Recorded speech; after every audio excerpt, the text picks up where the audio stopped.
Bom, gente, vamos lá, então, vamos começar a nossa aula de hoje.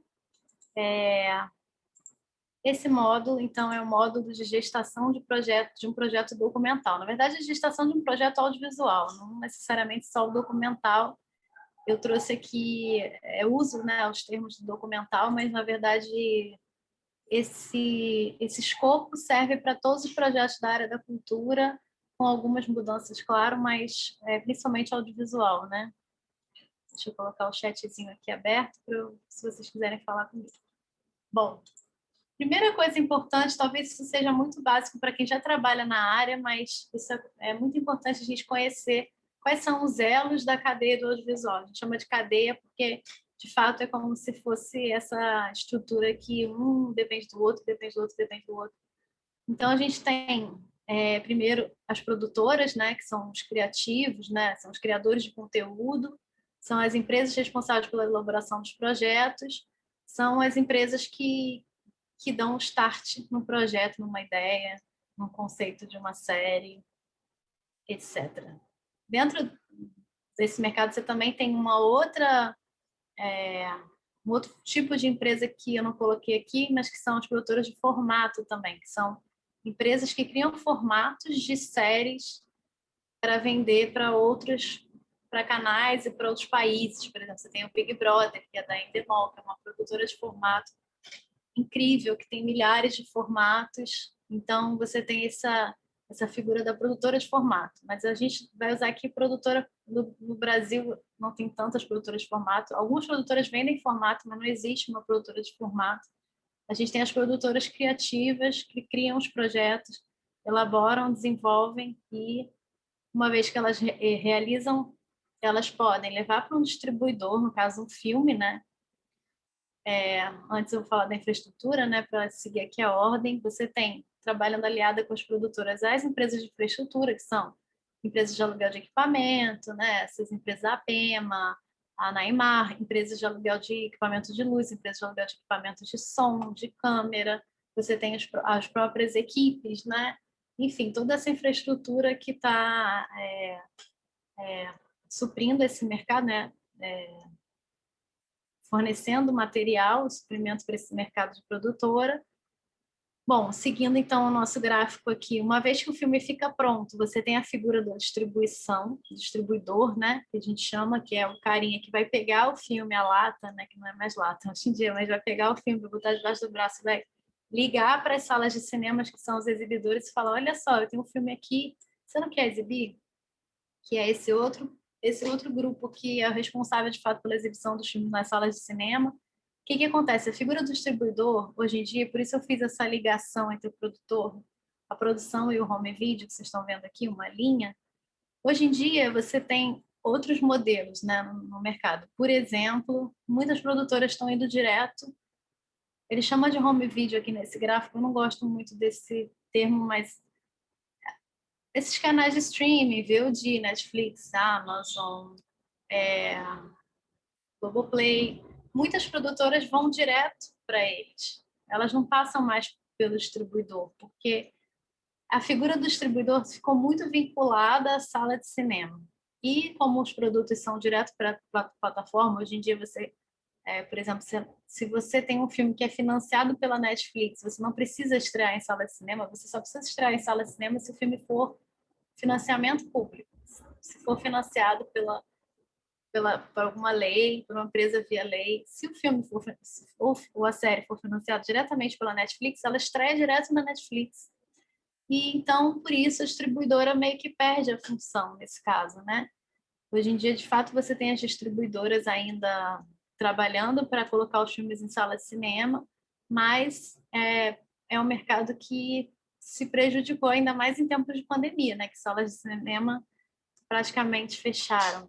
E não tem nesse gráfico, mas é importante citar um outro grupo que existe também nesse mercado, mas que também no Brasil é fraco, que é o grupo das sales agents, ou você diz, né, agências de venda, que são empresas que parecido com a distribuidora, mas não é a mesma função, porque, por exemplo, a sua distribuidora, seu filme tem uma distribuidora e ela distribui seu filme no Brasil.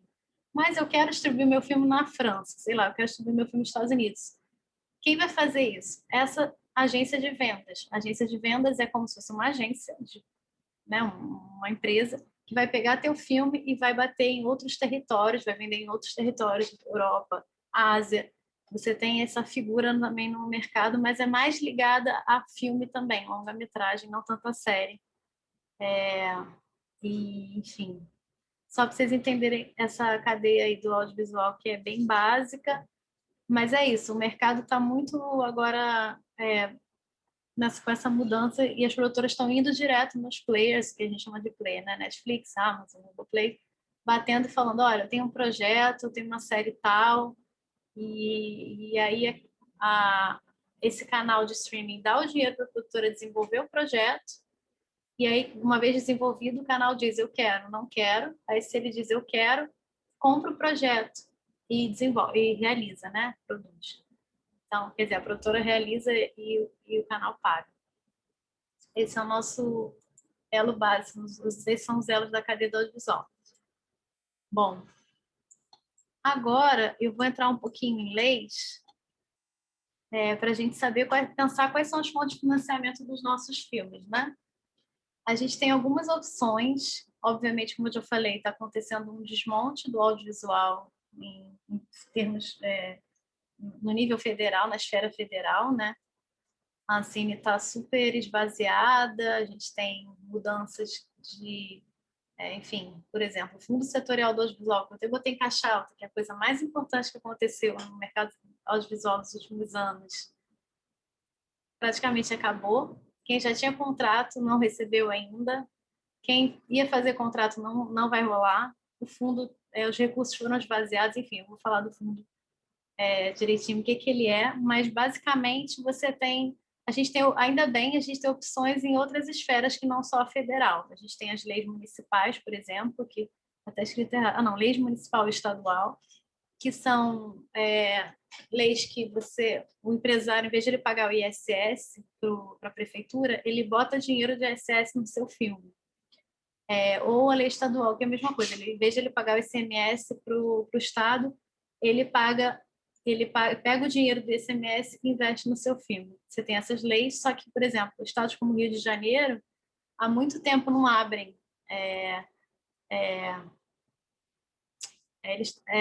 O processo é assim, eles abrem um edital para você colocar o seu projeto, eles te dão um certificado para você captar, um certificado, uma autorização para você captar com as empresas. Só que isso não tem acontecido no Rio de Janeiro, assim.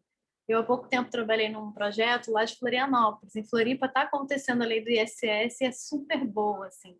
Você manda o projeto, a banca analisa, você recebe seu certificado, você vai para o patrocinador. Mas nem todos os estados e municípios têm esse fluxo tão bem, funcionando tão bem. O Rio, agora, nesse momento, é um que não está funcionando nada bem.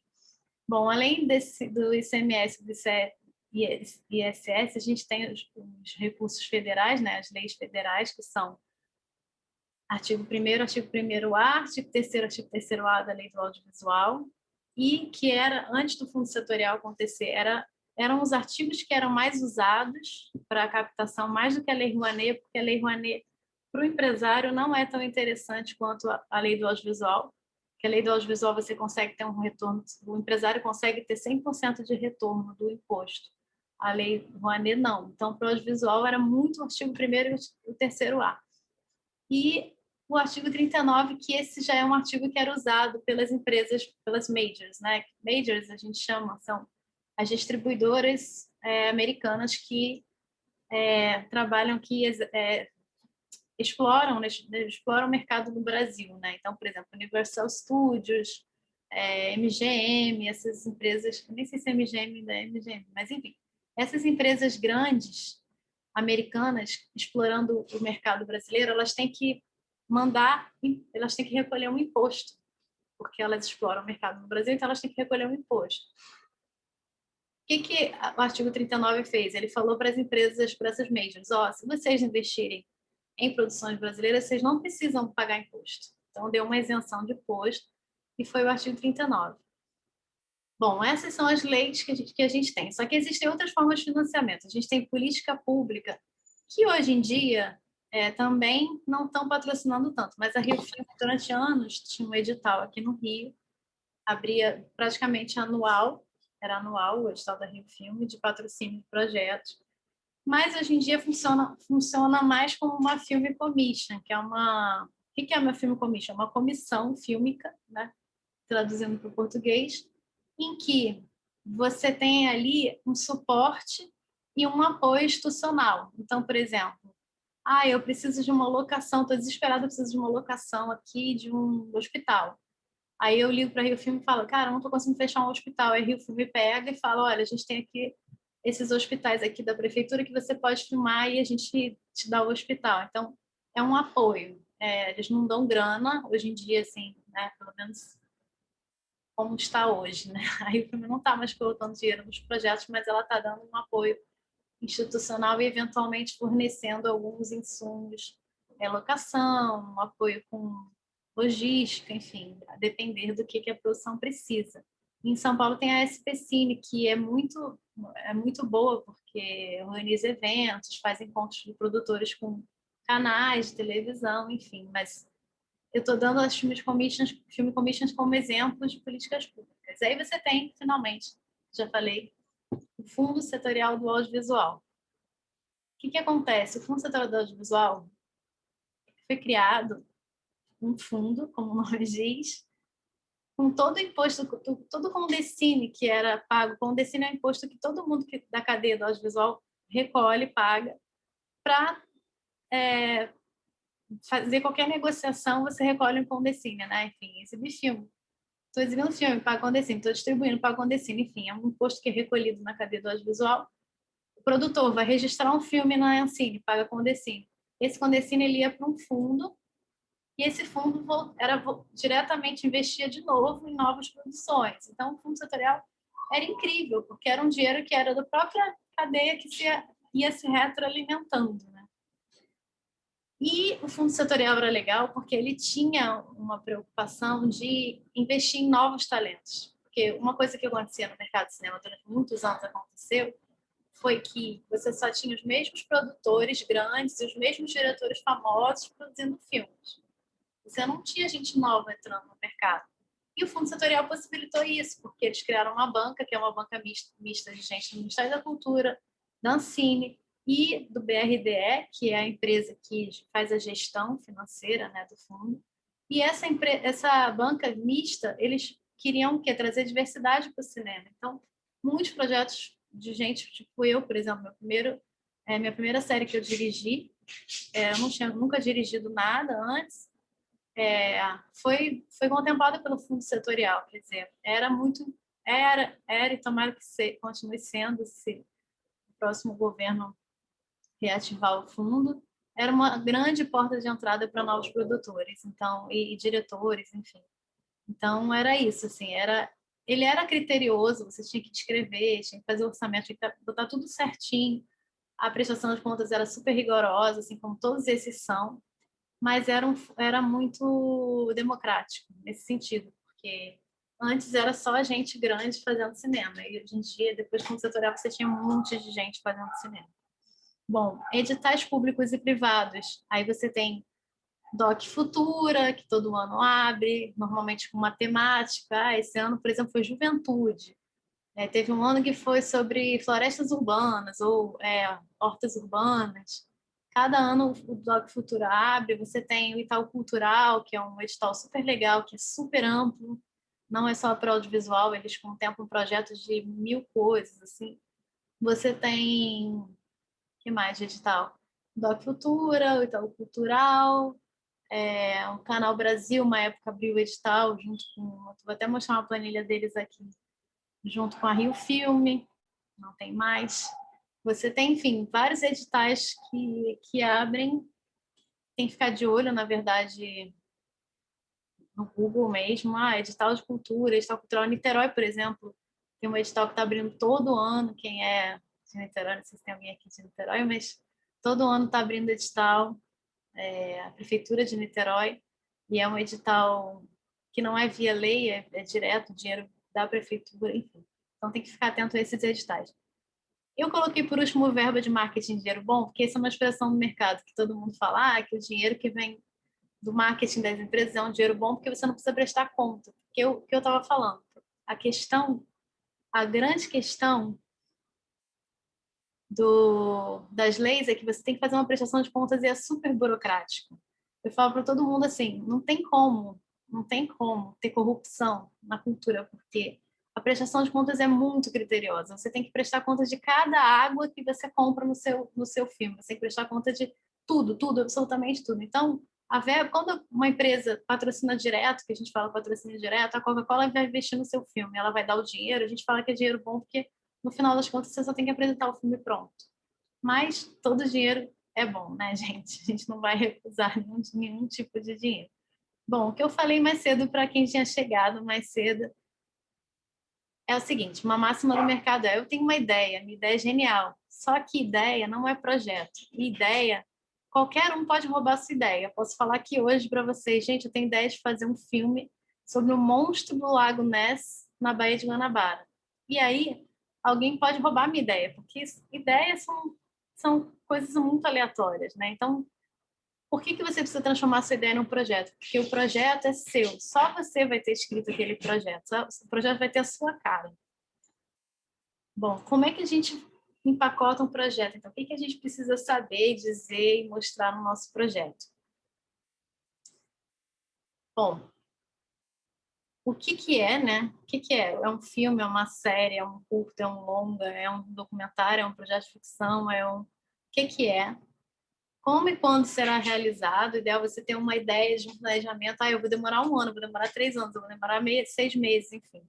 Quem são as pessoas envolvidas, né? Você tem um mínimo uma equipe técnica, se você estiver pensando em uma coisa que tenha ficção, ter o elenco.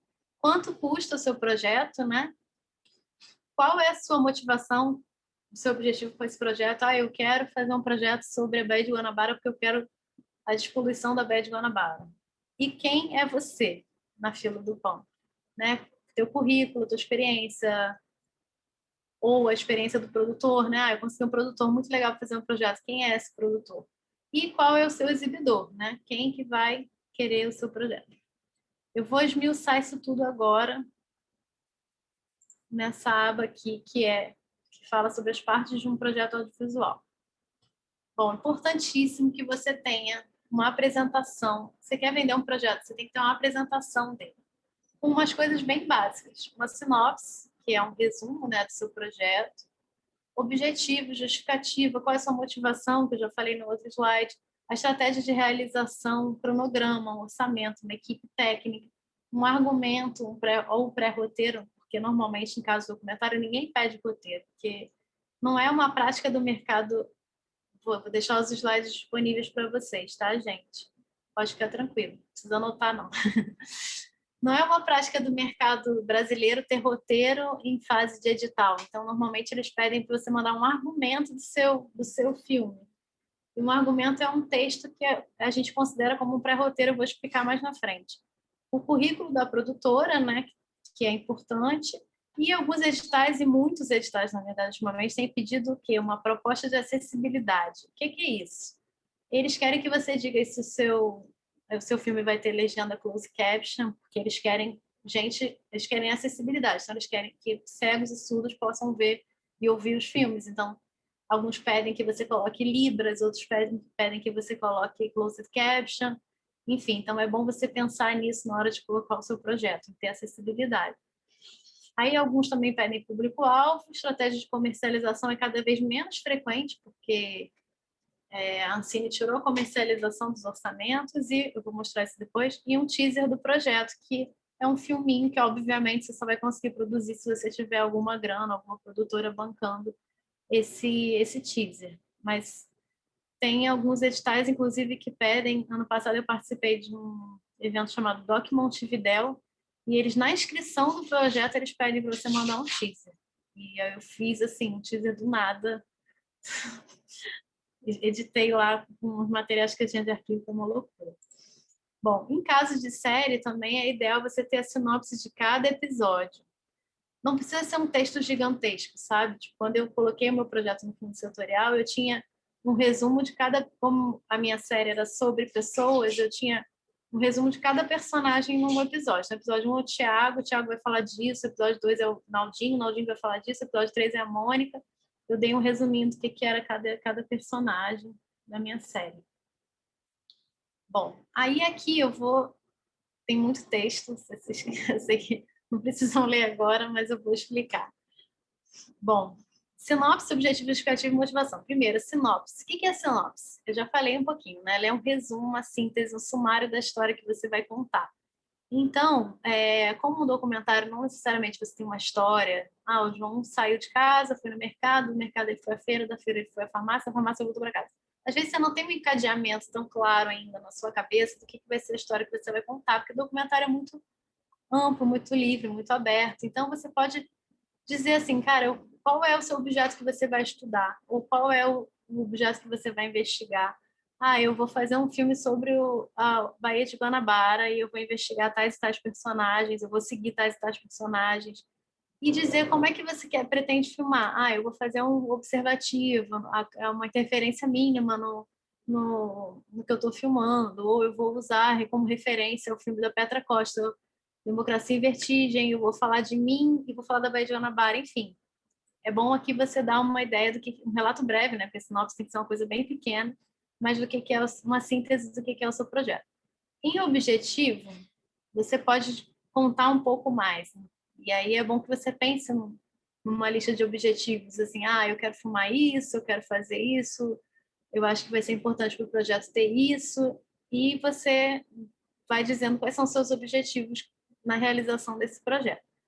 A justificativa é um complemento do objetivo, mas ela pode ser uma coisa um pouco mais subjetiva da tua cabeça, tipo, ah, eu tenho uma relação muito íntima com a Baía de Guanabara, eu cresci frequentando a Baía de Guanabara, e, enfim, você pode até, inclusive, falar sobre sua motivação pessoal em relação a esse projeto, mas, obviamente, é bom você dizer também escrever um texto interessante, as pessoas vão falar, ah, é legal, esse projeto é bom, então é bom ter alguma fundamentação, né? Eu estou inspirando em tal livro, de tal escritor, sobre tal história, enfim. É bom que as pessoas consigam visualizar, eu falo isso para todo mundo, é audiovisual, né? Então, quando você escreve um texto, você tem que pensar assim, eu estou dizendo para ele está conseguindo visualizar o meu projeto? Tipo, se eu fechar o olho, eu vou conseguir ver? Ou eu só estou ouvindo um programa de rádio, né? Porque às vezes você escreve um texto e a pessoa... Ah, mas como é que eu vou... Por exemplo, vamos citar um exemplo. Ah, eu vou fazer um filme sobre o Pelé.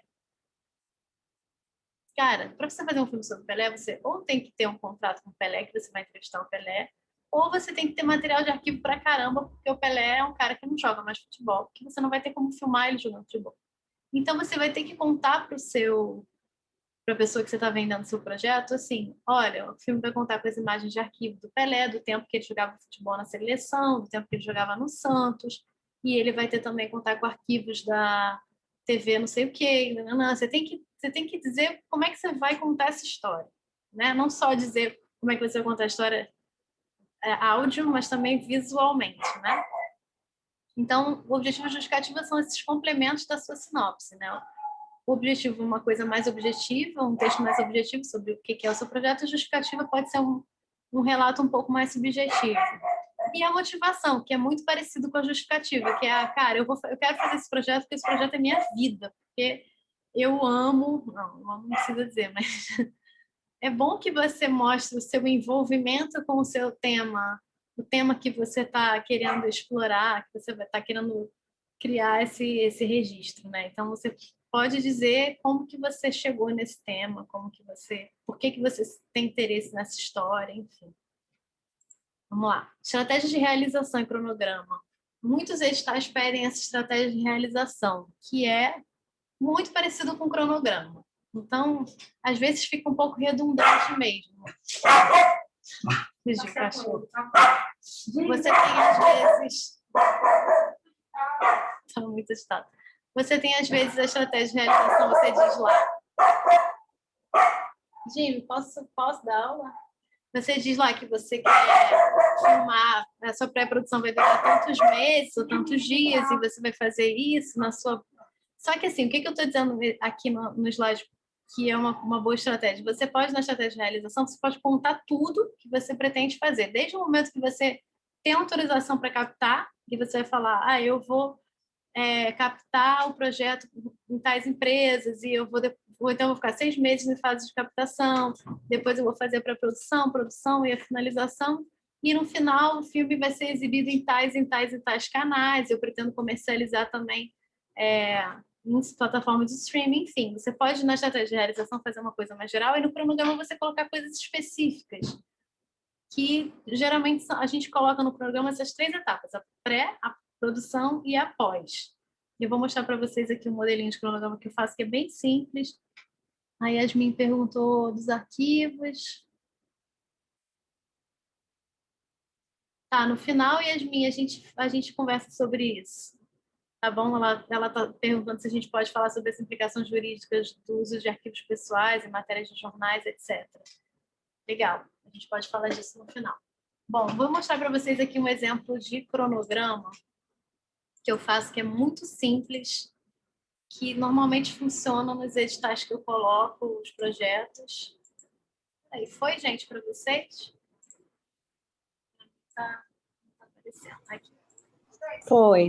Foi, né? Foi, sim. Então, tem gente que faz semanal. Eu gosto de fazer, assim, depende. Por exemplo, se a minha produção, quando eu for filmar vai durar 2 semanas, eu faço um cronograma todo semanal. Se eu estou pensando em meses, eu faço ele todo mensal, porque eu acho que fica mais fácil de visualizar. Então, por exemplo, esse cronograma eu começo falando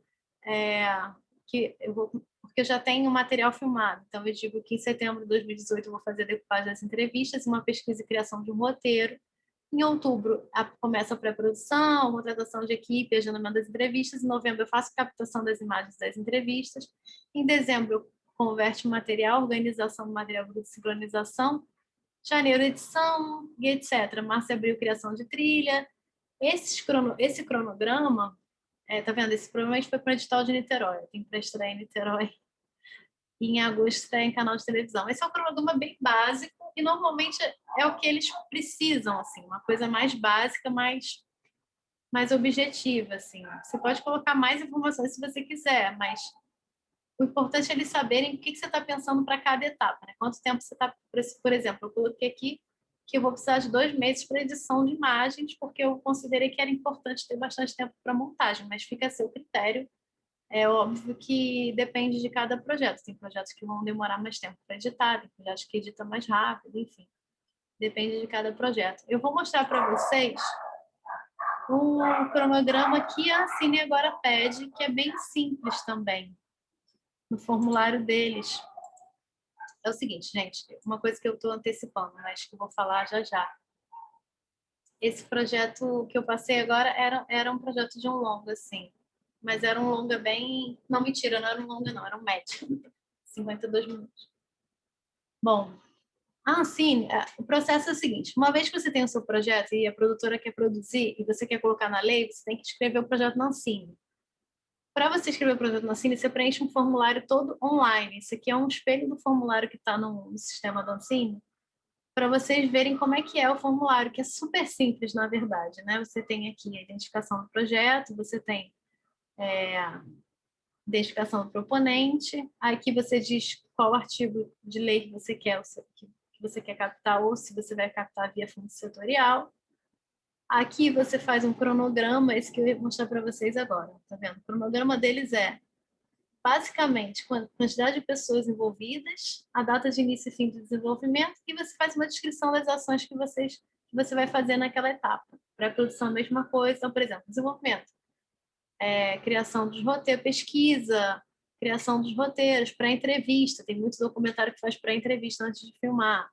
Aí, pré-produção, você já começa, de fato, a contratar equipe, equipamento, contratação, né? Enfim, etapa de contratação, tratamento final de um roteiro. Aqui você vai colocar nessa pré-produção todas as etapas da pré-produção.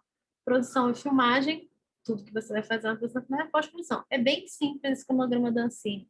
E ele ainda coloca aqui um item de comercialização, se você quiser colocar como que você pretende divulgar, enfim, seu projeto, mídias sociais, etc. Ó. Aí eu vou voltar para o nosso slide para falar, para a gente ir para o tópico de orçamento.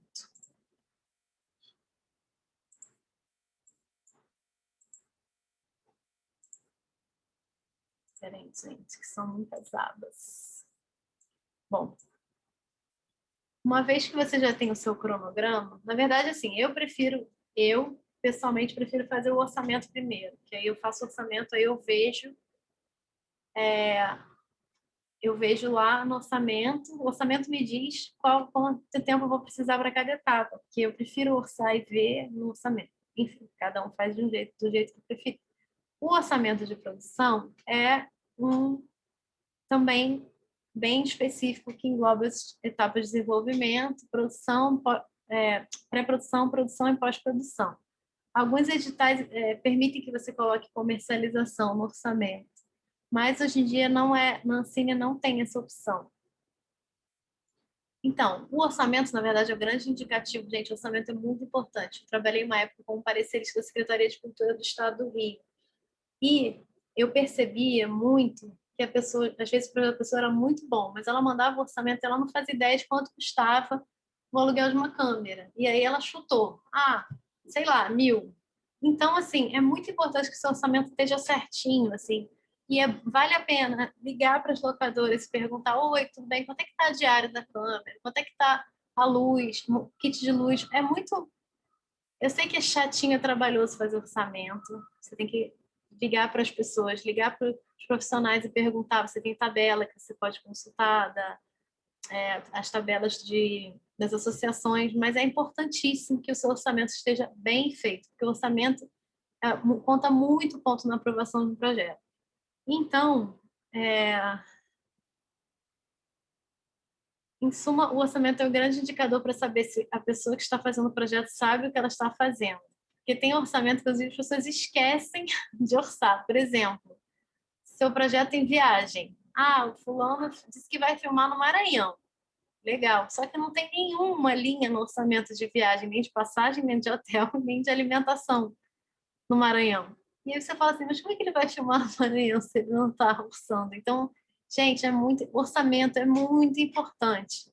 Orçamento não pode ser uma coisa que você faça copy-paste de outros orçamentos. É importante que você faça esse trabalho de orçar de verdade. Liga para o amiguinho, eu fulano, você que é fotógrafo, trabalha, você conhece alguém que faz câmera e vai orçando e orça bem, porque é essencial. Eu vou mostrar para vocês aqui, eu tenho 2 modelos de orçamento, ou 3. Temos 3 modelos. 2 são vazios e um é um modelo. Ó. Peraí, onde é que eu fui? Anexo 3, gente, tá muito louco, tá meio louco. Peraí. Tem que achar as planilhas, vamos lá. Anexo 3. Esse orçamento aqui, por exemplo, é para um edital que abriu, Rio Filme Canal Brasil. Eu acho que foi em 2008, 2018. Ó, esse orçamento é o orçamento que eu gosto de trabalhar, que ele é o orçamento detalhado por etapa. Porque hoje em dia, o orçamento da Ancine, ele é de grandes valores. Eu vou depois mostrar para vocês. Esse orçamento aqui, ele é legal porque ele tem a primeira aba, é a descrição do serviço, né, que você vai estar contratando, ou do equipamento, a quantidade, a unidade da quantidade. Então, por exemplo, você coloca aqui é uma semana, e a quantidade, não, mentira, desculpa, a quantidade do item e a quantidade da unidade vem de seguida. Então, são 4 semanas. A quantidade do item é o item da descrição. E o valor unitário. E, normalmente, essas planilhas elas já vêm com a fórmula para você contabilizar o seu subtotal ali naquela linha de total da linha. E essas, normalmente, quando o edital tem duas fontes de financiamento, nesse caso do Fundo Canal Brasil, você tem que dizer onde você quer a sua verba, se você quer do Rio Filme ou do Canal Brasil, mas isso também não faz muita diferença. O importante é que você esteja pedindo o valor correto, porque também tem isso, tem edital que é 250 mil, o cara manda uma planilha de orçamento de 300 mil. Gente, o edital só paga 250 mil, você não pode querer 300 mil, entendeu? Então tem que ficar atento, ler o edital. O edital está pagando 250 mil, então seu orçamento tem que ser ou de 200, 250 ou menos de 250. Bom, aí, uma vez que você tenha o orçamento todo certinho aqui, você verifica, né? Porque é muito importante você verificar essas fórmulas, porque às vezes as fórmulas estão erradas, às vezes a soma não está dando certo. Eu não sei qual a experiência que vocês têm em Excel, mas isso é uma coisa importante pra caramba no nosso mercado. É saber fazer uma formulinha no Excel. E eu sou uma pessoa que adoro, gente, eu adoro planilha. É muito engraçado, porque é um negócio chato, mas eu gosto, assim, depois que tá funcionando a planilha, dá uma alegria. Então, é isso. Nesse edital, por exemplo, o meu valor do projeto era 300 mil, eu estava pedindo 250, né, para Rio Filme e 50 para o Canal Brasil. Então, em tributos e taxas eu acabei não colocando nada, porque você coloca, por exemplo, quando você tem que não permite despesa bancária. Então, às vezes, quando você contrata pessoas, recolhe imposto, RPA, como o meu era todo mundo era pessoa, era freelancer, né, era pessoa jurídica, eu não precisei incluir imposto no meu orçamento. Isso são detalhezinhos que vocês vão pegando ao longo do processo, assim. Aqui tinha uma verbinha também de divulgação, tá vendo? Que nessa época ainda rolava. Eu vou mostrar para vocês o padrão agora, o orçamento, o modelo, mas não está preenchido, tá? É só para vocês verem a planilhazinha da Ancine, como é que ela tá. A Ancine está fazendo assim, ó, o orçamento. Esse orçamento chama orçamento de grandes valores. Eu odeio esse orçamento, porque é muito resumido. Basicamente, você vai colocar aqui números profissionais, sei lá, roteiro, 2, um pesquisador e um roteirista. Aí você bota o nome aqui. Quanto você vai gastar? Eu vou gastar 20 mil. E é isso, entendeu? Você coloca só o valor total, você não descreve cada item, como você faz naquele outro orçamento que eu acabei de mostrar para vocês. Só que, ao mesmo tempo, ele é legal porque ele tem coisas que o outro não tem. Por exemplo, tem seção de direitos aqui. Seção de direitos é o seguinte, quando você tem um filme derivado de um livro, de uma outra obra, filme derivado normalmente é de livro, né? Poderia ser de outras coisas, mas normalmente é derivado de livro. Quando você tem pode ser de uma música, mas você tem que pagar direitos autorais, porque afinal de contas é uma obra baseada em outra obra. Então você tem aqui a seção de direitos de obra pré-existente. Aí você tem pesquisa, olha, tá tudo separadinho aqui, ó. Despesas de criação e desenvolvimento. Aí você vai botar aqui a quantidade de pessoas, vai colocar o valor. Você tem a despesa de promoção, que seria assessoria de imprensa, que já entra aqui, diretor, equipe de direção, tá vendo? Você não coloca cada pessoa da equipe de direção, tipo assistente, primeiro assistente, segundo assistente, não, você já coloca assim, equipe de direção. Você coloca o elenco principal, o elenco secundário, diretor de arte, equipe de arte, despesas de arte, aí tem algumas, ele te coloca aqui quantidade de cenários construídos, locações internas, é isso, esse tipo de orçamento, ele é muito um desenho que eles chamam de desenho de produção. Você já meio que planeja o filme inteiro pensando no orçamento, sabe? Eu acho o outro modelo mais fácil, porque você lança os valores lá. Obviamente você também está planejando, né? Mas esse eu acho já muito específico. Bom, diretor de fotografia, equipe técnica, equipe de edição, finalização, equipamento de câmera, despesa de edição, enfim, ele está te dando todas as dicas aqui do que você precisa ter no seu orçamento. Esse orçamento é bom por isso, porque já está aqui, você só precisa preencher. Então, por exemplo, meu filme não tem música, não tem trilha, eu não quero trilha sonora. Você não preenche, você deixa zero. Agora, se você tem, por exemplo, é isso, entendeu? Todos os itens estão aqui, até viagem tá. Então, assim, não tem nada que não esteja contemplado nesse orçamento. Então, facilita porque já está te dando dicas que você tem que preencher. Só que é isso, é um orçamento que é feito por, é, por global, né? Ele reúne os itens, assim. Eu não gosto muito desse tipo de orçamento. No final, ele tem aqui uma abinha de despesas administrativas, aí você tem que respeitar alguns limites, se eu não me engano, despesas administrativas só pode ser 10% do valor total do orçamento, tributos e taxas, se eu não me engano, só pode ser 5%, agenciamento só pode ser 5%, e gerenciamento também, acho que, não, gerenciamento você pode colocar 10%. Isso tudo tem na IN 125, eu vou mostrar para vocês.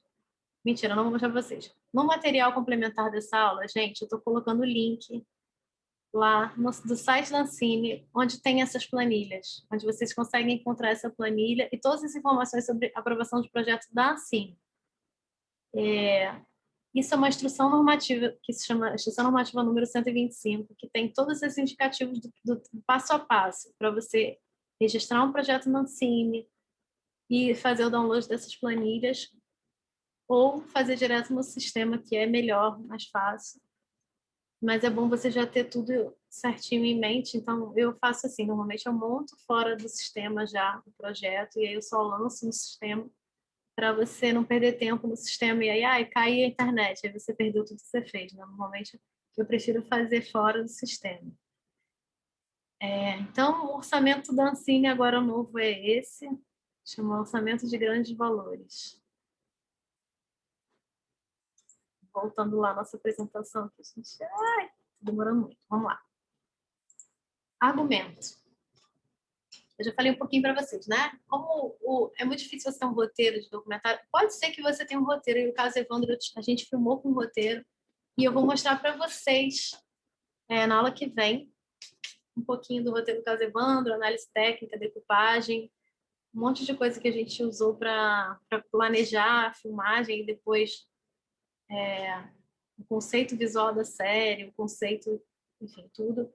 Mas, basicamente, o primeiro rascunho que você tem do seu filme, do documentário, é um argumento, que é um texto, que é um pré-roteiro, que é um texto onde você vai dizer qual é o seu tema. Isso aqui até eu tirei do site assim, a apresentação da visão sobre o tema, localizando o tempo no espaço, relacionando o objeto principal a ser abordado, a estratégia de abordagem, que é aquele outro texto que a gente já falou, que volta para cá, e sugestão de estrutura, com no mínimo 3, no máximo 10 laudas.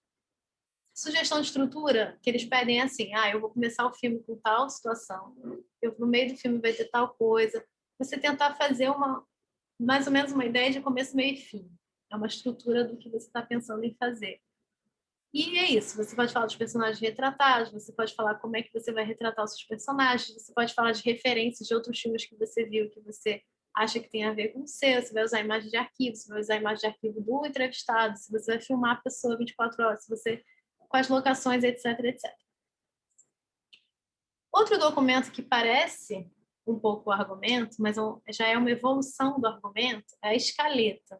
Eu usei até essa imagem que eu achei muito engraçada na internet, porque a escaleta me lembra realmente escada, uma pessoa escalando papéis. Mas, na verdade, a escaleta, eu tenho uma aqui para mostrar para vocês. Ela é como se fosse a espinha dorsal do filme, da série. Já é muito mais detalhado. Você, por exemplo, cold open, você vai dizer como é que você vai abrir a tua série. Quais são as sequências? Quais são as imagens? Qual é a sinopse de cada sequência? E uma lista de entrevistados. Eu vou mostrar para vocês se vai ficar mais fácil de entender o que eu estou falando. Escaleta. Não, essa escaleta. Eu tenho dois tipos de escaleta aqui. Tem a escaleta do caso Evandro, que é essa aqui que eu vou mostrar para vocês agora. Essa escaleta, gente, é muito legal porque os roteiristas que fizeram. Na Casa Evandro teve uma sala de roteiristas, a gente tinha 5 roteiristas trabalhando, então ela é uma escaleta muito completa. Normalmente não é assim o roteiro de documentário, e ela é muito bem escrita, ela é muito bem feita. Então, a gente tem aqui no episódio 1, vai abrir com uma matéria de TV, a gente tem uma primeira sequência do desaparecimento do Evandro, a gente disse que a linguagem são imagens produzidas e depoimentos. Aí aqui a gente escolhe o conteúdo dessa primeira sequência, as entrevistas, né, que a gente vai ter nessa primeira sequência. A sequência 2 fala sobre os desaparecimentos do Paraná, por aí vai. A linguagem, material de arquivo, depoimento, grafismo, o que vai ter, né, qual é a descrição das cenas. Aí vai ter imagens, inúmeras reportagens visual tipo dos anos 90, enfim, o conteúdo é sobre preocupação com as crianças que desapareciam na época, que desapareceram várias crianças. Enfim, então tá vendo que essa é uma escaleta muito detalhada, assim, né? Enfim, a série exige isso, né? Porque série você tem, a gente tem 8 episódios de 50 minutos, então a gente precisa realmente saber como é que a gente vai preencher esses 50 minutos, né? Mas, na verdade, essas escaletas foram feitas antes dos roteiros. Os roteiristas fizeram primeiro a escaleta, da escaleta eles geram um roteiro. Mas a escaleta já é um grande avanço para o roteiro, né? Uma vez que você tem uma boa escaleta, o roteiro sai muito fácil. Mas eu trouxe aqui um outro modelinho de escaleta mais simples, que é de uma série que eu escrevi, num programa infantil chamado A Física das Brincadeiras, que aí é uma escaleta em itens, que é uma coisa muito mais simples, mais fácil de vocês fazerem, que esse trabalho de roteirista realmente, são 5 roteiristas, então eles têm muita exposição, muito tempo de exposição, né? Muito tempo para fazer e para produzir essas escaletas. Então eu fiz uma coisa muito simples, assim, cold open, abertura, né? 3 crianças na praia cavando um buraco na areia, crianças animadas, não. Aí 2, vinhetas de abertura. 3, apresentadores anunciam o tema do programa, filtração da água no solo. No laboratório, o apresentador assiste o que aconteceu com as crianças na praia. Enfim, era um programa que tinha essa interação de crianças brincando com apresentadores no estúdio. E eu vou colocando aqui algumas coisas do programa, 17 itens de escaleta. Isso aqui para mim já funciona como uma estrutura também, entendeu? Porque aqui eu já tenho qual vai ser a ordem dos acontecimentos na minha série. Bom, então é isso. Escaleta seria basicamente isso, roteiro. O roteiro, então, como eu disse, é a sequência da escaleta, né? O que vem depois da escaleta. E uma coisa importante para falar, gente, um roteiro não é feito de uma vez só. Ah, eu fiz um roteiro, tchau, nunca mais vou ver roteiro. Não, roteiro é um negócio que dá um trabalho. Normalmente, os roteiros de longa-metragem têm, assim, 8 tratamentos. O que significa isso? O roteirista, ele sentou 8 vezes para reescrever, né? Ele escreveu uma vez, ele deixa um tempo lá, ou então ele mostra para o diretor fala, não, nada disso, muda aí. Aí ele vai e muda, aí ele mostra para o diretor fala, ah, legal, tá um pouco melhor, mas muda isso. Então, é um trabalho que vai e volta muitas vezes, né? O roteiro do caso Evandro, foram 8 meses, né, para eles ficarem prontos, e se eu não me engano, a gente teve 8 versões de cada roteiro, ou seja, ele vai e volta, vai e volta, vai e volta. E no caso do caso Evandro, a Globoplay também, o Globoplay, ele entra no circuito da aprovação do roteiro. Então, o roteiro vai para o Globoplay também e volta. Então, a gente, na verdade, a gente avaliava, os diretores avaliavam, né? O Globoplay avaliava, o diretor avaliava, o Globoplay avaliava.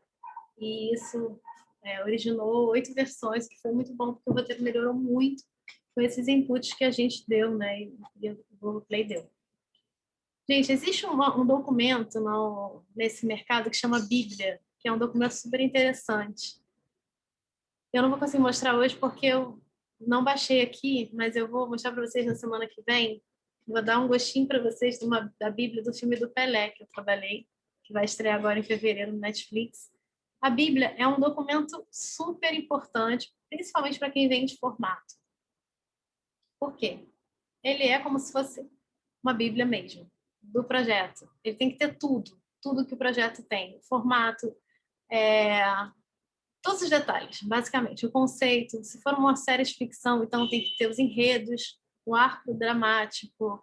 Ah, é fulano que morre, fulano que casa com fulano. Tem que ter tudo. E esse é um documento que é muito usado para formato mesmo, tipo o Big Brother Brasil. O Big Brother, ele é todo já pré-formatado por uma empresa que é a Endemol, que vai lá e fala, olha, cada bloco tem que ter tantos minutos, o apresentador tem que interagir de quanto em quanto tempo, tem que ter um insert publicitário, o insert publicitário tem que ter uma característica de uma brincadeira. Isso tudo está na Bíblia do Big Brother. A Bíblia do Big Brother é um documento, eu nunca li, adoraria ler, inclusive. Então, deve ser um documento gigantesco, deve ser um negócio grosso, assim, porque são muitas regrinhas que a gente tem que seguir, né? No caso da Globo, né? Tem que seguir para poder fazer o programa acontecer. Então, de fato, esse documento, a Bíblia, que é até que veio do termo em inglês mesmo, que eles chamam de Bible, é uma coisa muito recente para o mercado brasileiro. A gente aqui, no Brasil, não sabia muito no início fazer Bíblia, né? Todo mundo fala, meu Deus, como é que vai fazer? Como é que faz Bíblia? Hoje em dia, com essas plataformas, né, trabalhando aqui Netflix, Amazon, normalmente eles exigem hoje em dia uma Bíblia para comprar a série. Então, as produtoras agora estão fazendo Bíblias, mas a princípio era uma coisa bem nebulosa. Assim. Enfim, é um documento super importante, mas para um projeto que a gente, a princípio, né, que a gente vai produzir, a gente não precisa ter a Bíblia. É só realmente se a gente quiser, eu quero vender meu projeto para o exterior. Aí para um canal de televisão exterior. Aí eu tenho que ter uma Bíblia, né, para vender o formato. O formato não é a minha série, o formato é o formato mesmo, né, o formato de produção para eles produzirem lá a versão deles. Como é o Big Brother, por exemplo, em vários lugares do mundo. Bom, aqui eu copiei e colei para vocês verem como é que é a cara do sisteminha da Ancine, essa carinha assim. É super fácil, né? Ele vai te dizendo qual é o título, qual é o tipo de projeto, se é obra seriado ou não, qual é a destinação inicial, você vai preenchendo lá e no final ele vai te dizer assim, ó, você completou aqui, a gente vai analisar e eles têm 30 dias para analisar se o projeto está legal ou não e te dar uma resposta. Como eu falei, você só registra na Ancine se você quiser captar via lei de incentivo. Se você colocou seu projeto no edital não obriga você a colocar na Ancine, muitos editais obrigavam antigamente, hoje em dia não. Porque você precisava ter um número de identificação do projeto que era um número na Ancine. Só que muitos editais hoje em dia, por exemplo, a Prefeitura de Niterói, ela não te pede para registrar o projeto na Ancine, então você não precisa, você só vai registrar um projeto na Ancine se você quiser captar via fundo setorial ou lei do audiovisual, ou artigo 39. Lei Rouanet não é por aqui, Lei Rouanet é Ministério da Cultura, eu nem coloquei, depois eu vou até colocar para vocês na aula que vem, que isso é importante. Uma indicaçãozinha de como preencher a Lei Rouanet, bem lembrado. Vou meter para a aula que vem. Gente, por exemplo, não tem uma produtora, que eu estava falando no início, não tem uma produtora, ó Deus, não tem um CNPJ, o que eu faço? O que eu fazia, né? O que eu faço? Porque eu também não tenho uma produtora. Eu peguei, enfim, sempre tenho ideias, sempre anoto minhas ideias. E sempre penso assim, não, que ideias que eu posso desenvolver para virar projetos? Eu vou lá e desenvolvo as ideias. E aí eu penso assim, poxa, que produtoras que eu conheço que poderiam se interessar por essas ideias? E aí eu bato na porta da produtora, olha, eu tenho essa ideia aqui, eu acho que essa ideia é super legal para o canal tal. Quer fazer? E normalmente a produtora pega e faz. Então, esse é o caminho que eu digo para vocês. Tentar conseguir uma produtora, desenvolve seu projeto, escreve sua ideia, faz ela estar o mais completa possível e leva para uma produtora, ou um produtor, né, alguém que você conhece do mercado, e desenvolve junto, faz parceria, porque a gente precisa de um CNPJ, porque tudo é formalizado via CNPJ, e é bom que a produtora tenha um currículo também, né? Tem um currículo, tem a experiência, tem um CNPJ. Então, é muito importante que você faça essa parceria com os produtores. Muito importante. Como que eu encontro o player certo? Né? Tipo, ai meu Deus, e agora? Eu tenho uma ideia para assim, tinha uma época, não sei se vocês viveram isso, mas tinha uma época que todo mundo tinha uma ideia para o off. Todo mundo chegava para mim, para as pessoas que conheço, falava, eu quero fazer um programa para o off. Que o off virou meio o canal dos sonhos, assim, né? Dos desejos, as pessoas viajando para aqueles lugares maravilhosos, aventura, nananã. E eu trabalhei uma época numa produtora que justamente fazia muitos projetos para o off. E, e era muito interessante, assim, porque, cara, não necessariamente o off vai querer seu projeto, mas isso é uma coisa legal, você saber qual é o canal que tem a cara do seu projeto, assim. Isso é uma coisa difícil, muitas vezes, assim, as pessoas falam, eu tenho uma ideia de uma série, mas eu não sei para quem que eu vou vender, tipo, sei lá, infantil. Você tem vários canais infantis, né? Tenta um canal infantil. Então, assim, na verdade, o que eu indico para vocês é assistam os canais. E também tem uma outra coisa importante que é muitas empresas, como o próprio Netflix, a Prime, né, que é a Amazon, anunciam publicamente o que eles estão em busca, de que tipos de conteúdo eles estão em busca. Às vezes eu ouço falar, é muito comum, por exemplo, a última que eu ouvi, a Amazon agora está procurando projetos de diretoras mulheres que querem incentivar o mercado de produção feminina. Então, assim, gente, tem é isso, tem muita gente falando, tem muito evento acontecendo. Então, assim, às vezes sai notícias de a Netflix participou de um evento que eu vou mostrar agora para vocês que é onde você deve vender o seu filme ou sua série. Tem eventos que são eventos de encontros de mercado, rodadas de negócios, reuniões de mercado, conferências, onde esses canais falam, a gente está procurando conteúdo sobre mulheres mães solteiras. A gente está procurando seu conteúdo sobre... Uma época estava muito, assim, meu HBO estava muito em busca de conteúdo biográfico de pessoas que tiveram... Como é que era, gente? Era conteúdos biográficos, assim, histórias de pessoas, assim, biografias incríveis, histórias incríveis, pessoas incríveis, sei lá. Não precisa ser uma personalidade famosa, mas o cara, sei lá, lutou na Segunda Guerra Mundial e foi para o campo de concentração, sobreviveu e foi uma bomba atômica e sobreviveu. Eles queriam histórias de superação, era uma coisa assim.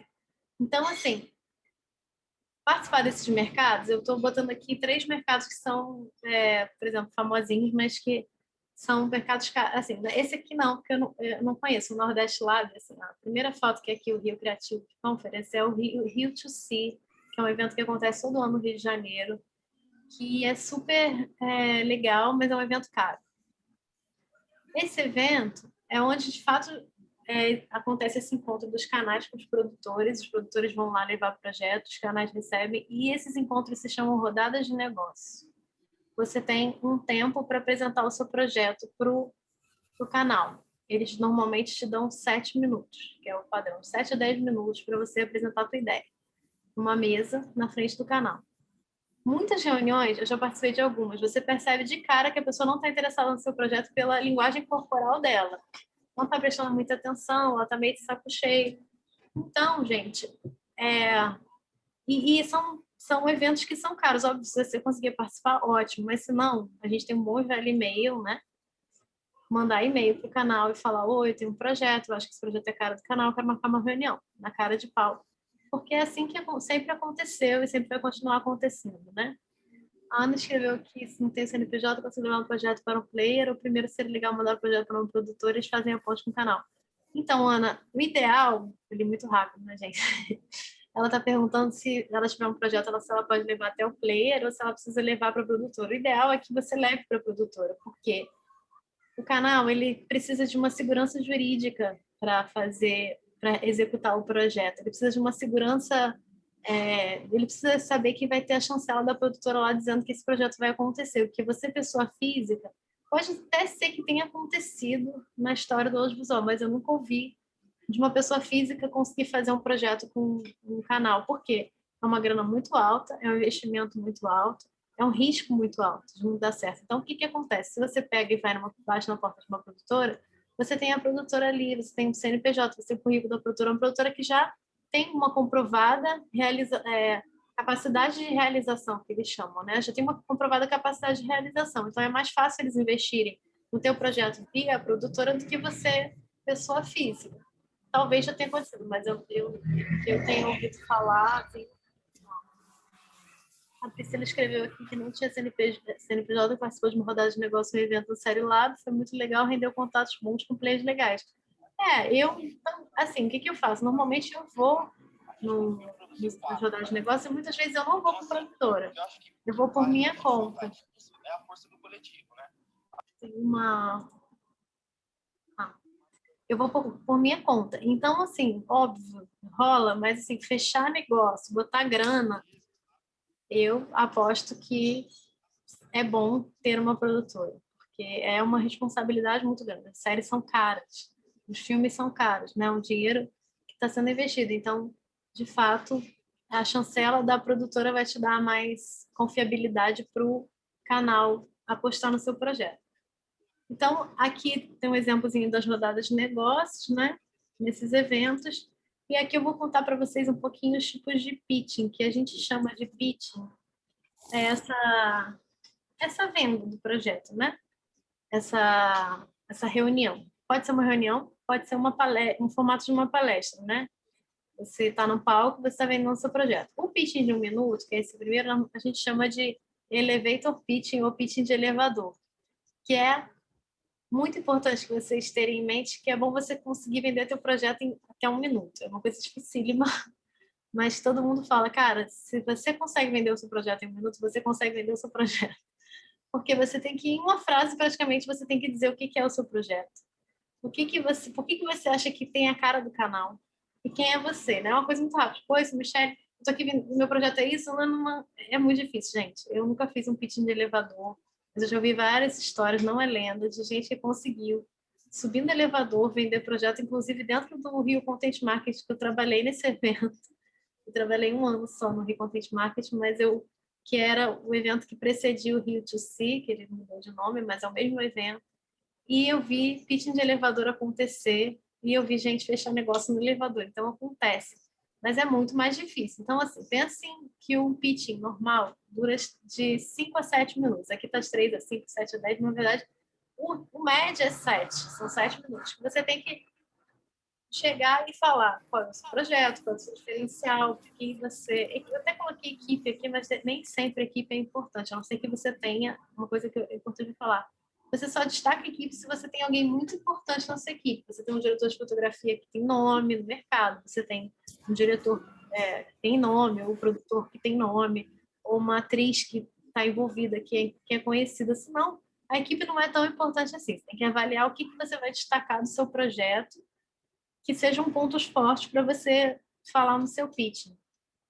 No pitching de 3 a 5, de 7 a 10, você pode ter um material de apoio, você pode mostrar uma apresentação no PowerPoint, contanto que seja um material complementar. Tipo, não dá para você, por exemplo, fazer as pessoas lerem o que ela está escrito no PowerPoint e você falando ao mesmo tempo. Tem que ser alguma coisa imagética, que complemente a sua fala. Eu lembro que eu participei de um lab lá no Olhar de Cinema, que é uma festival de Curitiba, tem um lab de pitching também. E umas meninas apresentaram um projeto super legal, que era a história de uma mulher negra, mas que ela é como se fosse a reencarnação dela em várias vidas. Então começa com uma mulher escrava no Brasil colonial e ela vai morrendo e nascendo em outra mulher negra e no final ela virava Marielle. E foi muito impactante no final do pitching. Elas lançaram a foto da Marielle no telão e você ficava assim, meu Deus, tipo, muito impactante ver aquela imagem, assim, a ideia do projeto e duas meninas defendendo, uma delas era uma menina preta, então é isso, assim, né? O pitching, ele tem que dar um impacto. Você tem que olhar e falar, caralho, eu quero muito ver esse filme, né, acontecer, porque eu acho que é isso que você tem que passar, que você tem que encantar pela história, pelo que você vai fazer, né? Então, o pitching é um show, não deixa de ser uma exibição, assim, né? Tanto que eu coloquei aqui, pitching show, você tem que fazer um show. Eu apresentei um pitching na França, em 2013, e em inglês, eu estava muito nervosa, porque era tudo em inglês, e eu, ai meu Deus, inglês, aí eu treinei, eu apresentei junto com o Marcos, que era o produtor do meu projeto, eu era diretora, ele era o produtor, e a gente fez uma dinâmica, assim, de um falar, tipo apresentador de TV, assim, tipo, é com você, Marcos. E aí ele falava um pouco, falava, Michele, aí eu, isso mesmo. Enfim, gente, funcionou, porque a gente ganhou o concurso de pitching lá da França, num festival que chama Sunny Side of the Dock. A gente ganhou o pitching e foi, assim, tudo super dinâmico, foi divertido, assim, no final das contas a gente se divertiu, porque foi bom, assim. E o projeto era ótimo, era bom, claro, né? Tinha essa coisa, era um projeto transmídia, que na época estava meio que na moda, projeto transmídia, que é um projeto que tinha desdobramento em várias plataformas, e a gente mostrou funcionando no dia, então funcionou. Então, na verdade, o pitching é essa performance, né? Um show que você dá e... Mas, assim, uma coisa muito importante que eu tenho para falar para vocês, que já me falaram e é verdade. Você, criador do projeto, é a melhor pessoa para vender o projeto. Quem cria o projeto, quem é apaixonado pela ideia, pelo tema, é a melhor pessoa. Não adianta. Você pode até ter alguém que seja um bom vendedor que vai falar para você, não, me dá seu projeto que eu vou vender. Mas, no geral, o que funciona mesmo é a pessoa defender o seu próprio projeto. Então, você não... eu não posso ir no tal evento, fulano vai por mim e leva o projeto. Ele vai levar. Pode ser que ele mande bem, mas as chances de você, se vendendo o projeto, conseguir realizar são maiores. Porque você tem um envolvimento, você tem um afeto, você tem... Enfim, é muito diferente, né? Quando você está apresentando um projeto que é seu, que você acredita. Então, pensem nisso se vocês tiverem a oportunidade de fazer um pitching. Tem muitos eventos que tem treinamentos de pitching, que tem laboratório de pitching. Eu participei no Rio Content Marketing. Antes de trabalhar no Rio Content Marketing, eu participei de um laboratório e foi muito bom, porque a gente fazia uma apresentação. Aí, antes desse da França, o treinamento foi o do Rio, né? Do Rio Content Marketing. A gente fazia uma apresentação, aí eles falavam, não, isso não tá bom, isso tá bom, tira isso, bota isso, mais empolgação, não, não, não. A gente fazia outra apresentação, aí eles davam outro feedback. E a gente tinha uma consultoria de 5 pessoas falando também do projeto e melhorando o projeto. Então, na verdade, esse da França a gente já estava bem treinado, por isso que eu acho que deu tão certo, assim, porque a gente participou do lab. Então, fica atento, gente. Às vezes vale a pena pegar um projeto que vocês têm e colocar num evento, para participar do laboratório de pitching e aprender a vender. Porque aprender a vender é uma coisa muito importante no mercado. E esses eventos assim te ajudam a ir ganhando essa cancha, sabe? Tipo, de vender, de conhecer as pessoas também, que é importante você conhecer os players. Ah, aquele fulano ali, ah, é o cara da Amazon, ah, aquela mulher do Netflix. Você já sabe um dia, se você estiver no elevador, você consegue vender o seu projeto para essa pessoa. Bom, uma dica super legal para vocês é essa página da Imprensa Marrom, que uma amiga minha faz, que é a Cristina. A Cristina, durante muitos anos, trabalhou como... Ela era a pessoa que comprava conteúdo do History Channel e do A&E, e ela... Sempre todo mundo perguntava para ela, Cristina, como é que eu faço para vender meu projeto? Como é que eu faço pitching? Não, ela vivia perguntando mil coisas para ela. Ela falou, cara, quer saber? Eu vou criar um site, um portal, né? No caso, um canal no YouTube, com dicas, e ela entrevista, legal que ela entrevista assim, Maria Ângela da HBO. Maria Ângela, como é que você gosta de receber projeto? Ela entrevista um monte de gente e ela conversa com esses players e ela dá dicas e ela fala, gente, não paguem mico, sabe? Ela conta vários casos que ela já viveu, então assim, vale muito a pena, gente, assistam os vídeos da Imprensa Marrom.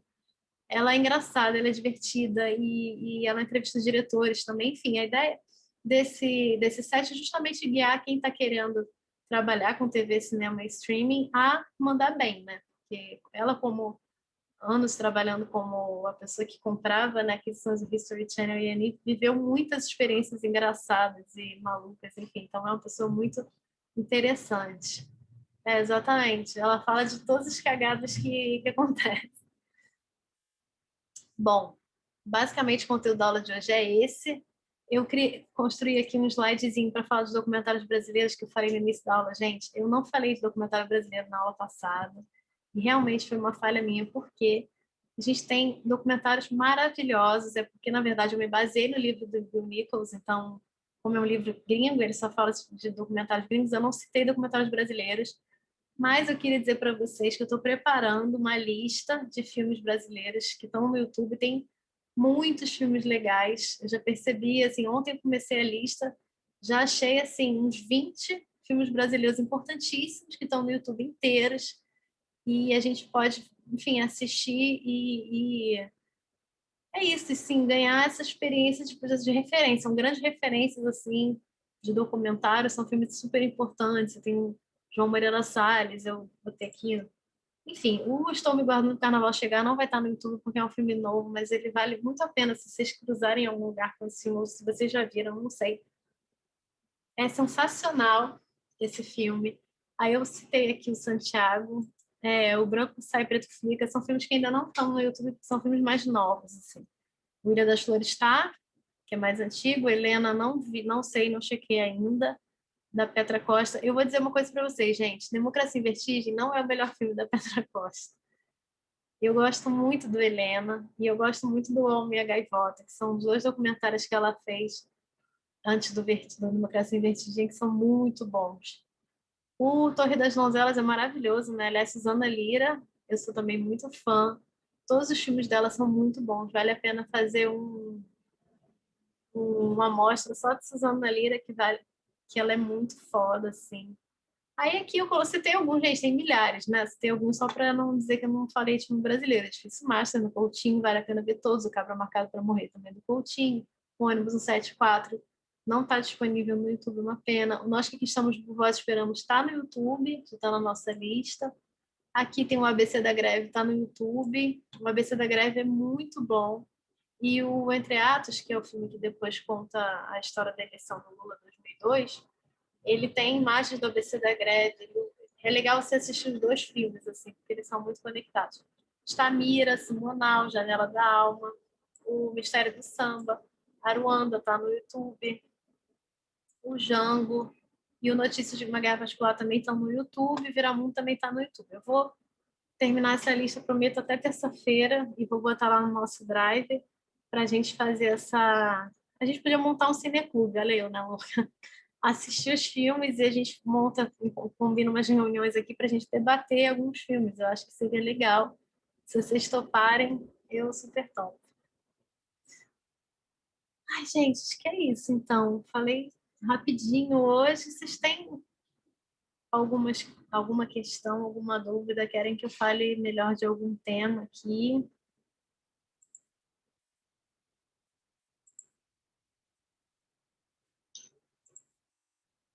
Digam. Ah, que bom, gente. Cineclube. Uhul! Animei. Não, então, eu estava conversando com uma amiga que assistiu a aula Carlinha. Não sei se ela chegou, eu não vi, porque eu estava aqui mostrando os slides. Enfim, a gente estava conversando e eu pensei mesmo em montar umas turmas de cineclube de debate de filme, assim. Tipo, a gente, sei lá, passa um filme, uma vez por semana, né? Eu passo um filme e falo, ó, gente, o filme da semana é o filme tal. Todo mundo assiste e a gente faz, vem aqui, se reúne e a gente faz uma rodada de discussão para analisar mesmo o filme. Tipo, a estratégia que o diretor usou, como é que ele foi filmado. Enfim, a gente pode fazer isso. Eu amo também cineclube, gente. Há um tempo atrás eu tinha um cineclube com os amigos meus de filme sobre mobilidade urbana, que eu sou da galera da bike, e a gente estava, enfim, nessa pira de mobilidade urbana, e a gente fazia cineclubes, assim, super legal, só que era presencial, né? Agora vai ter que ser online. Ai, que bom que vocês gostaram, legal. Recife Frio também. Gente, tem muito documentário, vou fazer essa listinha, vou colocar lá. E aí a gente pode, é isso, a gente pode planejar. Bom, semana que vem vou falar vou contar um pouquinho como é que vai ser a aula. Como eu não trouxe a coisa do link, né, da inscrição, posso até ver se eu consigo abrir aqui agora. Tem Rouanet. Na semana que vem a nossa aula vai ser sobre direção na prática, né? Eu vou contar para vocês passo a passo de como que a gente todas as etapas que o diretor, assim, como é que é o trabalho do diretor na prática, né? Então, assim, desde essa fase de roteiro, né, que a gente recebe os roteiros, tem muitos diretores que participam da sala de roteiro, né, que coordenam a sala de roteiro, então, na verdade, já estão lá. No meu caso, o caso Evandro, especificamente, a gente recebia os roteiros, lia e a gente dava inputs, né? Ah, eu acho que aqui nessa abertura do programa tem que ter tal coisa, aqui não vamos falar desse assunto, vamos focar nesse assunto. Enfim, a gente dava os inputs. Assim, eu dei muito input, por exemplo, de imagem, porque eu achava que os roteiros tinham com muita indicação de falas. Ah, fulano vai falar disso, fulano vai falar disso. Não, não, não, não. E aí, quando eu via, não tinha, tipo, como é que eu vou mostrar? Como é que eu vou filmar? Né? O que eu vou filmar? Então, eu colocava assim, por exemplo, para abrir uma sequência, né? Praia de Guaratuba, o dia está fechado. Uma chuva se aproxima. Eu fazia uma descrição de alguma coisa que a gente fosse ver, imagética, que desse o clima da cena que a gente ia ver. E, gente, isso funcionou super bem. Então, eu vou falar disso. Eu vou falar também de como é que a gente pensou o conceito da série. Eu vou mostrar para vocês um documento que eu fiz sobre isso, sobre o conceito de imagem, né? O conceito de fotografia, o conceito de arte, eu vou trazer para vocês essas coisas. Aí eu vou falar do trabalho da decupagem, da análise técnica, do diretor que é assim, né? A gente tem lá, a mãe de Evandro está esperando notícias de Evandro. Como é que eu vou filmar isso, né? E aí o diretor, a gente senta, eu e o Ali, a gente sentava e a gente escrevia. Não, a câmera vai estar primeiro filmando a mãe do Evandro segurando a foto do Evandro. Depois a gente vai ter um plano aberto dela chorando. A gente já definia quais eram os planos que a gente ia ter antes de a gente ir para o set filmar. A gente já ter isso pensado já. Ana, me lembrei que você queria falar sobre a questão jurídica dos materiais. Ó, tô te achando aqui. Foi a Ana, não? Foi a Priscila, não? Quem falou, gente? Me ajuda. Aqui, Yasmin. Desculpe, Yasmin. Você quer falar sobre isso? Ah, você tinha me pedido para falar sobre as implicações jurídicas do uso de arquivos pessoais. Então, tudo tem que ser autorizado, gente. Em documentário, por exemplo, na série do caso Evandro é um ótimo exemplo. A gente tem muito arquivo da família Bage. Sei quem está familiarizado com as histórias da Bage foram acusados de assassinato do menino Evandro e a gente recebeu delas um material riquíssimo de arquivo de família, desde aniversário, festa de aniversário em casa, VHS, na fita VHS delas em casa, muita coisa da prefeitura, vídeos da prefeitura que filmavam o mal da Bage na prefeitura. Então, a gente como é que a gente procede juridicamente? A gente faz um contrato, cessão de direitos de imagem, e ela faz elas assinarem, porque são arquivo pessoal. A gente não pode usar nada pessoal sem autorização. Por mais que todo o material do caso Evandro a gente tirou do processo. Quando o material está atrelado ao processo, o material visual, audiovisual está atrelado ao processo jurídico, a gente, a princípio, tem direito de usar porque ele é público. Ele se torna público. E essas fitas VHS das Abage estavam dentro do processo. Só que a gente fez, por segurança jurídica, a gente fez um contrato com elas em que elas cedem para a gente os direitos de exibição desse material, desses arquivos pessoais, tanto de foto quanto de vídeo. Ou seja, até foto a gente precisa autorizar. Gente, tudo que a gente usa no documentário, que é arquivo, de emissora, de jornal, tudo tem que ser autorizado. Por exemplo, um outro caso interessante que aconteceu com o caso Evandro. A gente a gente tinha uns arquivos que as Abage fizeram, a família Abage fez um clipe, desculpa, um clipping de todas as reportagens que saíram na imprensa sobre o caso. Alguém da família, depois que elas foram presas, ficou gravando tudo que saiu na imprensa. E a gente recebeu esse material. E uma das emissoras, acho que foi, se eu não me engano, acho que foi o SBT. O SBT não tem arquivo que nem a Globo tem o CEDOC, onde eles guardam tudo que eles têm. A Globo tem tudo no CEDOC. O SBT não. O SBT é tipo assim, o que é arquivo já era, já tipo, pagou, foi embora. E aí eles ficaram sem saber como proceder. Mentira, eu tô falando besteira, não foi SBT não, foi o CNT, o canal CNT. Não tinha arquivo e eles também não sabiam quanto cobrar. E aí ficaram no impasse, assim, do tipo, cara, a gente não sabe nem quanto cobrar por esses arquivos e falaram, usa aí. E a gente usou. Então, depende da emissora, mas no geral você tem que autorizar. E jornal, assim, é isso. Como os jornais que a gente exibe na série estavam todos no processo, a gente usou matérias de jornais que foram anexadas ao processo, alguns jornais a gente não precisou da autorização. Os que a gente pega na internet e usa, a gente precisa de autorização. E aí a gente tinha uma pesquisadora fantástica, a Isabela, que inclusive fez o Democracia em Vertigem. Essa menina é fodástica, ela é incrível, que ligou para todos esses lugares, todos esses jornais, as emissoras, e autorizou tudo, e fechou contrato. Gente, olha, a gente vai usar tais e tais imagens, tais e tais materiais, enfim. A Isabela que cuidou dessa pesquisa de ligar, é um trabalhinho, se você vai usar arquivo, e muitos cobram, né? Muitas emissoras cobram, o SBT, se não me engano, a gente pagou pelos arquivos, CNT não, porque é isso, eles não têm nada, eles falaram, usa aí. A Globo a gente não pagou porque a série era para o Globoplay, então a gente tem uma parceria que a gente pode usar os arquivos. A gente paga só uma taxa para eles copiarem para a gente o material. Que mais? E é isso, para as abaixo a gente também não pagou. Na verdade, em tese, quando é arquivo de família, pessoal do entrevistado, a gente não paga porque existe uma questão ética, né, de você pagar para o material da pessoa, né? Na verdade, a gente também não paga para o entrevistado. Tem muita gente que pergunta, entrevista, documentário, você paga para o entrevistado? A praxe no mercado é não pagar. Tem documentários, por exemplo, o documentário do Pelé. A gente pagou. Algumas pessoas, eu não, né? Porque quem pagou foi a produção. Eu trabalhei como assistente de direção e produtora local. Mas algumas entrevistas foram pagas, mas é meio complicado, né? Você pagar por uma entrevista, né? Porque até então essa não deve ser uma troca, né? Assim, a pessoa que quer participar do documentário deve querer participar do documentário pelo documentário, não pela grana. Mas enfim, o geral, a prática do mercado é não pagar. É isso. Matérias de arquivo, acho que falei tudo, né? Matérias de arquivo, jornais e arquivos pessoais. Acho que eu falei tudo. Sim, entrevistado, a gente precisa de autorização de imagem por escrito. Uma época atrás, alguns canais de televisão, você podia fazer uma autorização para a câmera. E aí você pedia para o entrevistado falar, eu autorizo o uso da minha imagem e do meu som.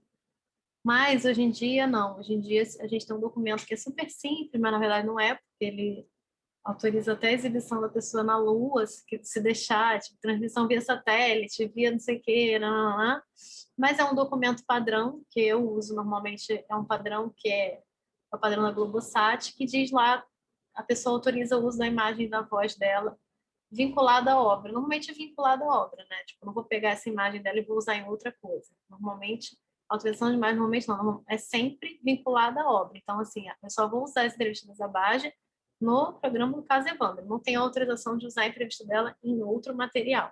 Eu tenho uma obra derivada, mas eu preciso consultá-las, entendeu? Mas eu não posso pegar essa entrevista e usar em outro material. Está sempre vinculada ao projeto que você está autorizando.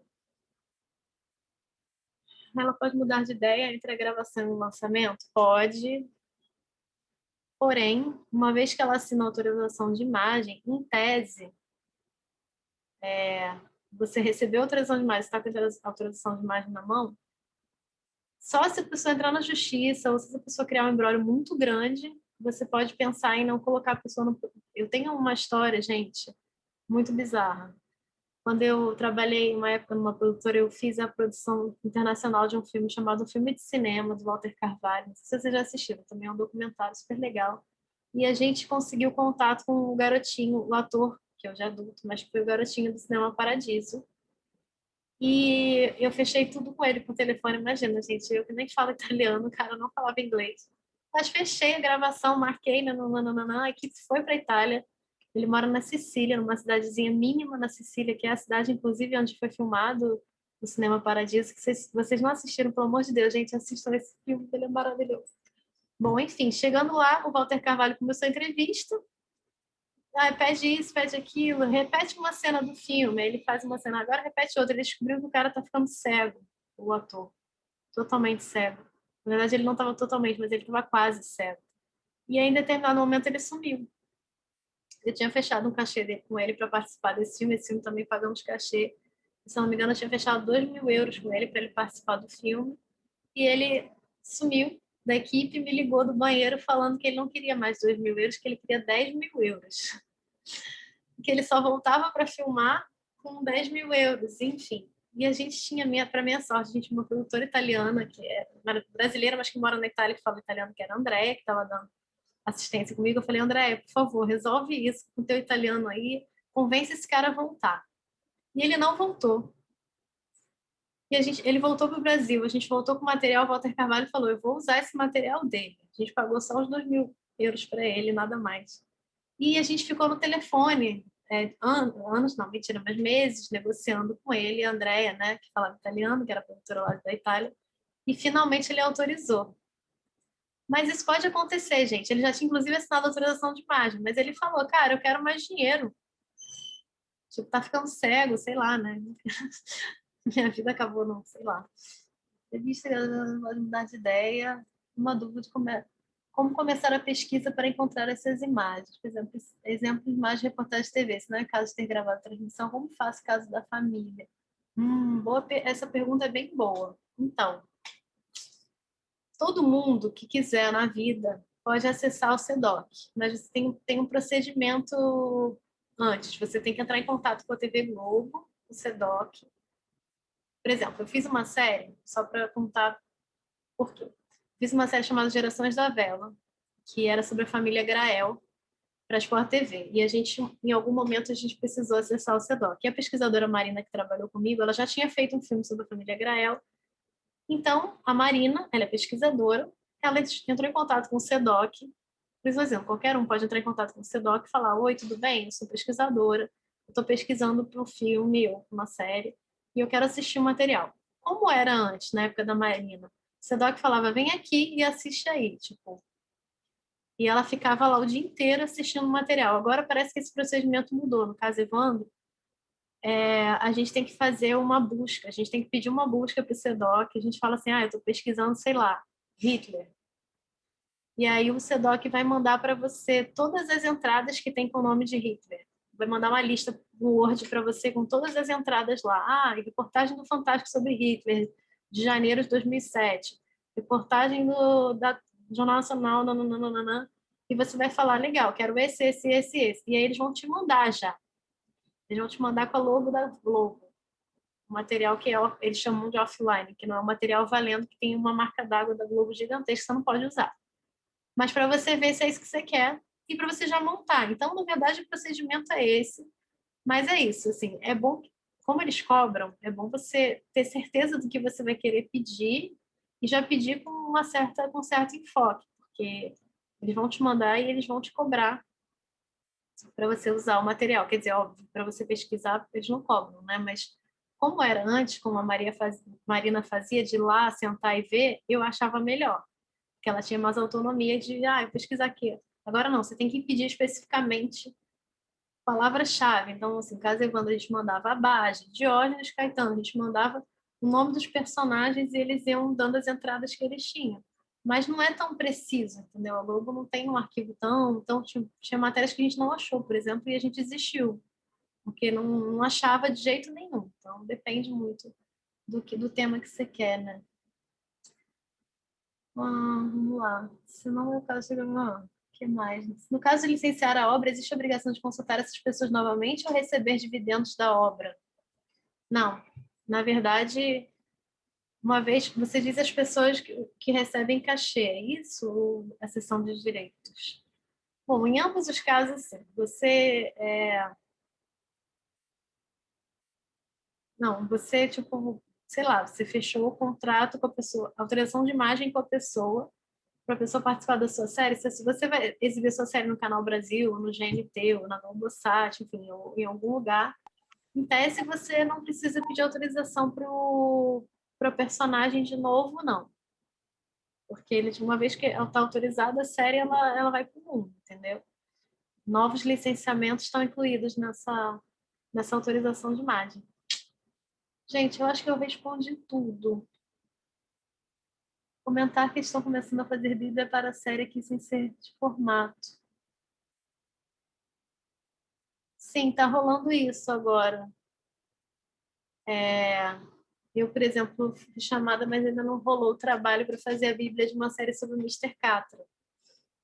Então, é isso. Eu acho que como a Amazon, Netflix, essa galera está entrando, eles pedem a Bíblia, né?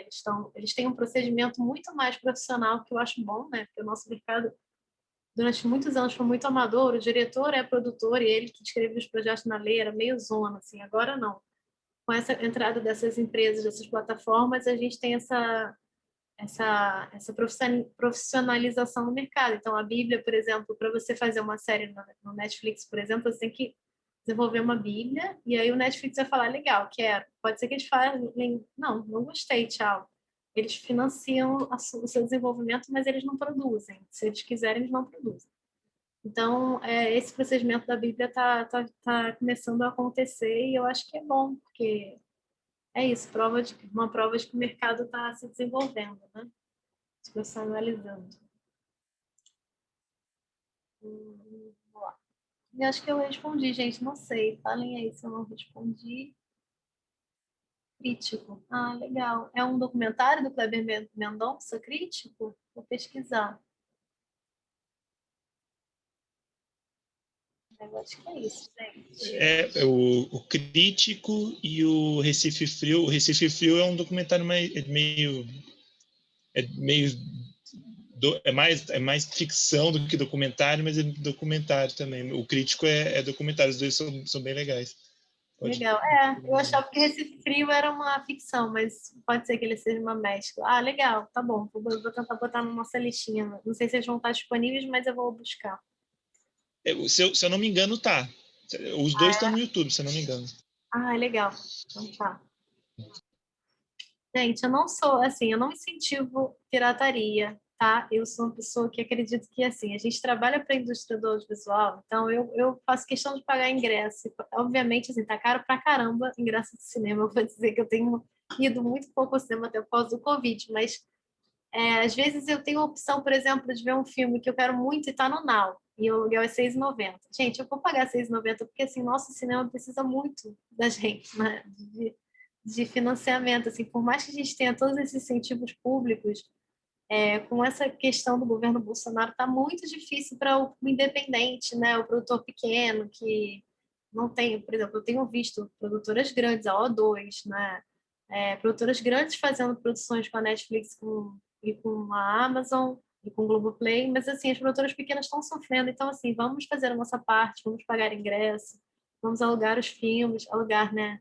Não na locadora, porque eles não existem mais, mas assim, nas plataformas, eu acho que Eu estou colocando os do YouTube, os links do YouTube dos que tem, porque aí não foi eu que coloquei, mas está lá e de repente já pode estar mesmo. Muitos estão em domínio público, alguns não, mas já passaram os prazos das licenças todas e pagas, né? E estão no YouTube. Então, vamos aproveitar essa oportunidade, essa plataforma maravilhosa que a gente tem para assistir os documentários brasileiros e incentivar o nosso mercado, que a gente tem um mercado maravilhoso.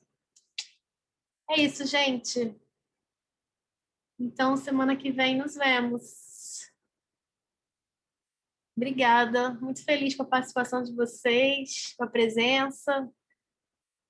Espero que vocês tenham gostado. Tchau, Michele. Boa noite, viu? Obrigada. Obrigada, Boa gente. noite. Muito obrigado. Tchau. Beijo. Valeu. Obrigado, boa noite. Tchau, Obrigado, Michele. boa Boa noite. noite. Boa noite. Obrigadão, boa noite. Boa noite.